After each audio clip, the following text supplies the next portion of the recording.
He's back! King Kevin is back. So as you might already know, on Saturday the 13th of January 2024 was the day Kevin De Bruyne came back and played for only the second time in the Premier League this season. After 4 very long months, Kevin De Bruyne came on against Newcastle and he changed the whole game. Matter of fact, he changed the whole Premier League title race altogether. In 20 minutes, he had 1 goal and 1 assist. He also had 1 big chance created and 3 key passes. All that in just 20 minutes, and he basically single-handedly won the game for Man City. When he came on, it was 2-1 to Newcastle, and the magician had to sprinkle a bit of his magic dust, and suddenly City won the game. It's magical.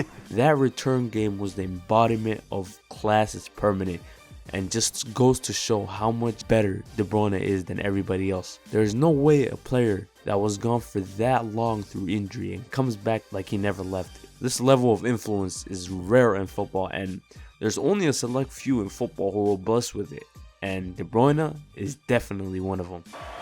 The king has returned to the top of the throne. Like, it's actually getting hard to come up with new words to describe this man. Season after season, he is consistently the best player in the Premier League, and in some seasons, he's even the best player in the world. And that is a thing that is not talked about enough when talking about De Bruyne, his consistency. While we all know his level and his class, but we definitely do not appreciate his consistency.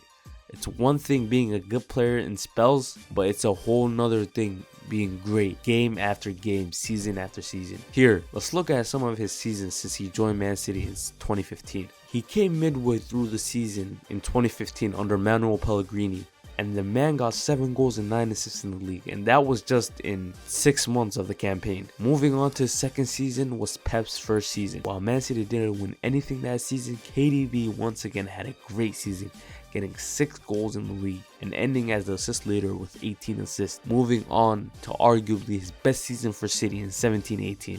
This was the year Man City won the Premier League and the first team to ever get 100 points in the Prem. And De Bruyne was the best player not only on Man City, but in the whole Premier League. He had outstanding performances against every big side and was just levels above anybody else. Now let's move on to the 2019 season, where he tied Henry's assist record. Although City didn't win the Prem, KDB had another career season, getting double-digit goals and assists in the league with 13 goals and 20 assists. In 2021, more of the same, but the 21-22 season was even more special. In 21-22, he turned into a goal scorer.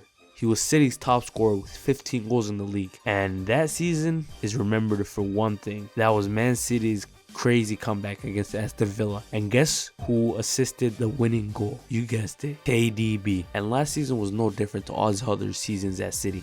It consisted of big goals, big assists, and all-round just dominance from him. And all this I just mentioned is just highlighting his influence in terms of output. I'd even mention his importance on the team in terms of possession and leadership. He's just a perfect all-round midfielder, and at this point in his career has already cemented himself as the best Premier League midfielder ever. And in terms of the title race this season, he just changed the whole dynamic of the season. This level of influence KDB has on not just his team or the league, but the whole football world is absolutely ridiculous, and it is up there with the greats of the game. He is simply the face of Man City and the whole Premier League.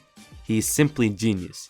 He is simply KDB. But yeah, let me know down in the comments, do you think KDB is the best ever Premier League midfielder? And who do you think will win the Premier League this season? And with that being said, thanks for watching. Make sure to subscribe because best believe we are here to take over.